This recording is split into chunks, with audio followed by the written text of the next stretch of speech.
All right, class. Well, I rewatched those three videos I just posted, and I wanted to put the finishing touches on this thing and just offer you some other thoughts. Um, so Plato and Aristotle were some of our earliest rhetoricians. Um, I think what's interesting to me about rhetoric is that it took a smart person, a genius, a philosopher, to be the first person to notice these patterns. But now that they've noticed them and they've given them terms, we can point to it now and say, yeah, when he does this, it's this particular pattern of speech or this particular oratorical move or something like that. That's this rhetorical strategy. And we're just talking about three of them, but there are a ton of them. And I find them kind of interesting that we've been speaking and using these types of patterns and ways to reach out for each other and inform each other, get people to act, to move, and to think. We've been doing these things for ages and ages. Now, Plato was saying we can't help it. It's the way we talk. This is how the world works. But Aristotle said, yeah, but now that we recognize these patterns, can't we ultimately use them in ways that are manipulative? And is it all just about getting what one wants out of someone else when we communicate? And so what you see are like two ends on a spectrum here, where one is like you can't help but speak rhetorically, and the other one is, but now that we know this, can't we use and abuse it? And so I think one is a natural is they're looking at it as a this is just a natural thing that happens, and one kind of makes us out to be kind of sociopathic, manipulative, you know, hucksters, I suppose. Um, I think there's room for all of us in that continuum. We're all somewhere in there when we communicate. But I think what I don't want you to think is just because we're looking at a lot of advertisements is that rhetoric just means you're being manipulative. And I don't think that's the case. But it's true that advertisements are trying to get your consumer dollars. But you know, well, like I said in one of the earlier videos, but we kind of do this sort of thing all the time without knowing. But so that was one thing I wanted to say. I don't want you to walk away from this exercise and this unit and this paper thinking that rhetoric is all about manipulating people.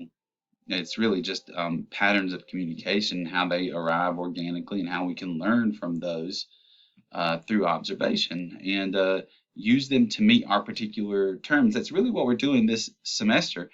And as we spend an entire semester learning about the rhetorical moves of a single genre, which is the academic paper, now that we know that this is the way a thing is done and how an intro is written, where a thesis goes, how to organize a discussion, how to present analysis with it, all this stuff is just, this is you as a practicing rhetorician.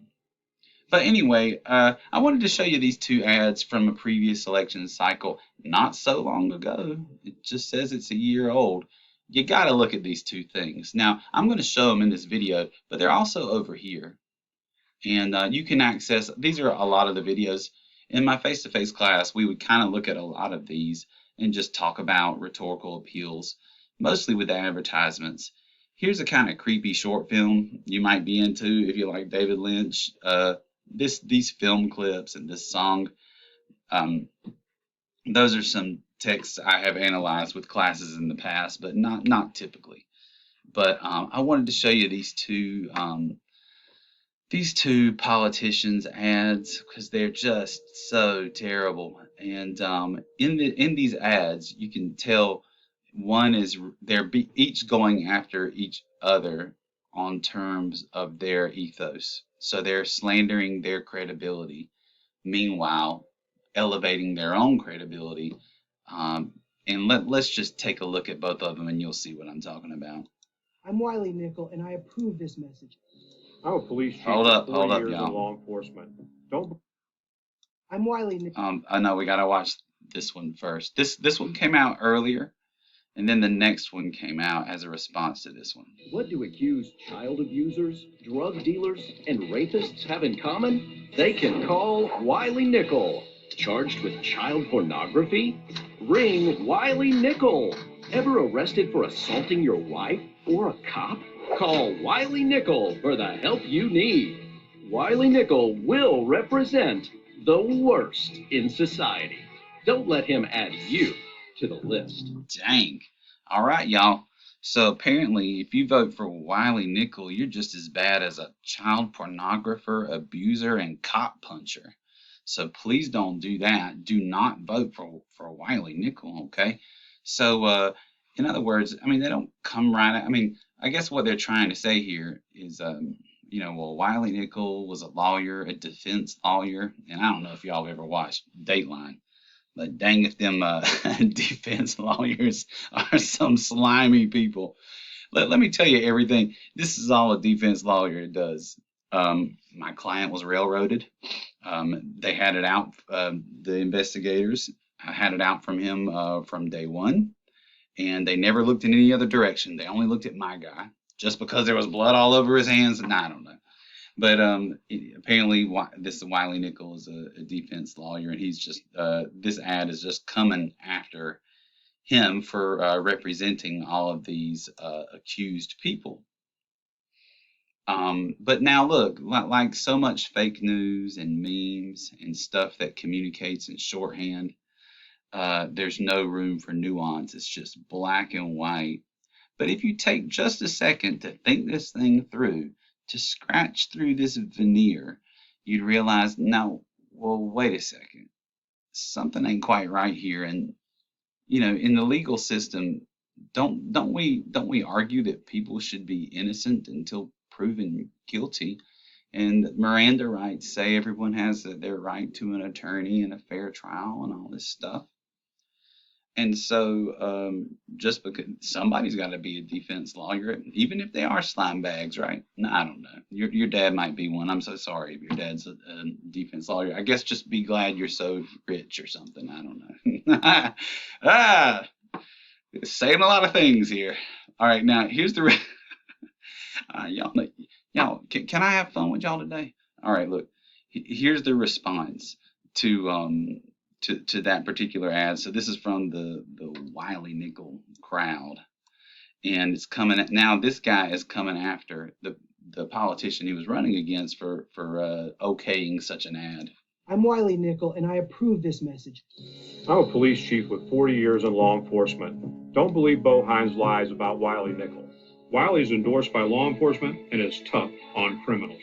But the law says everyone has the right to an attorney. Just like when Bo faced 6 criminal charges himself, his friend Donald Trump tried to overturn the election, and the January 6 rioters were implicated in the deaths of 5 police officers.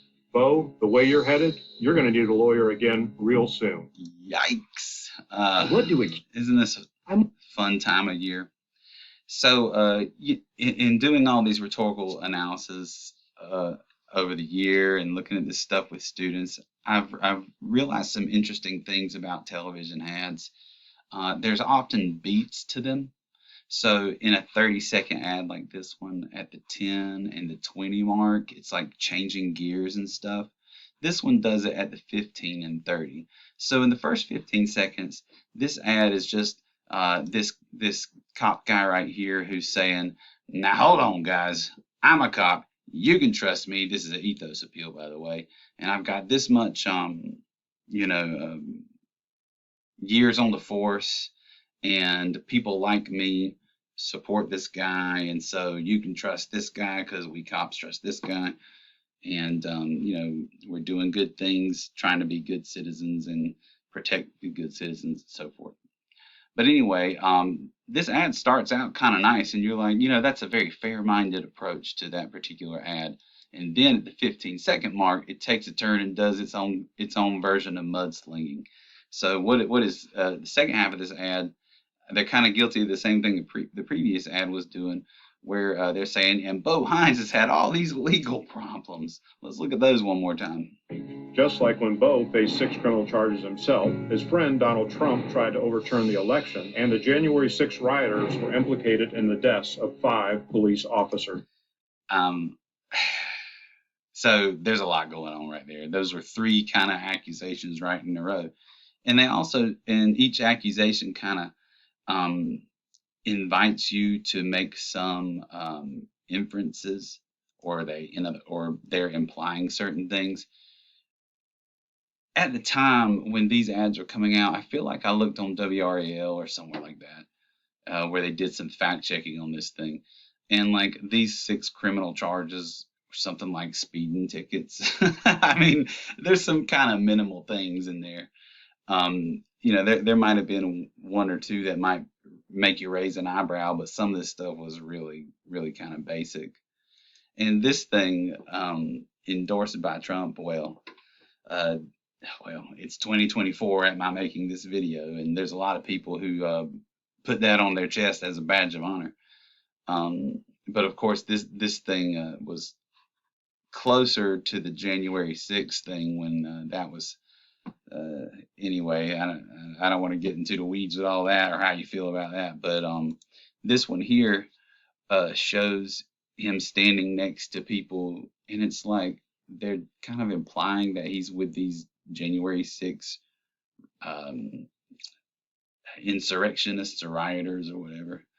But I think the article I read said these were just like cousins, and he looks really young here. So it's like they deep dived into his I don't know. It's just it's just as suspect and dirty as the previous ad. But I there's something humorous about it too that I can at least acknowledge. You're gonna need a lawyer if you keep acting the way you act. And so anyway, in other words, y'all, these what are they? Election or politicians ads. Ethos is kind of a big thing. But also you could say it works on another level with as a pathos appeal, because a lot of it's meant to make you angry, and that's kind of the way of fake news too. These things are like, wait a minute, he supports all these people, or like he defends all these people, and anyway, it's very, very manipulative and about as bad as you get. Now, I got a few minutes left, but I feel like that hits the highlight of what I wanted to say. How about, as we venture into this unit, just kind of keep an open mind as you're watching TV, as you're being hit with ads here and there, as people speak to you, either from the pulpit or from any old microphone. What are these people, how do they want me to act? What do they want from me? How are they trying to reach me now? Is this thing supposed to make me weepy so I feel a certain way and give this much, in the offering plate or to this particular missionary or cause, or, I think it's worthwhile to be analytical in general, but I think this type of rhetorical analysis has plenty of applications in so many areas of your everyday lives. And maybe think about that while you're just kind of casually watching TV. And in the next few weeks, I'll be asking that you find an ad that you find interesting, and you're going to write a rhetorical analysis of this one. And so, be on the lookout for that. And I think that's all I got for you.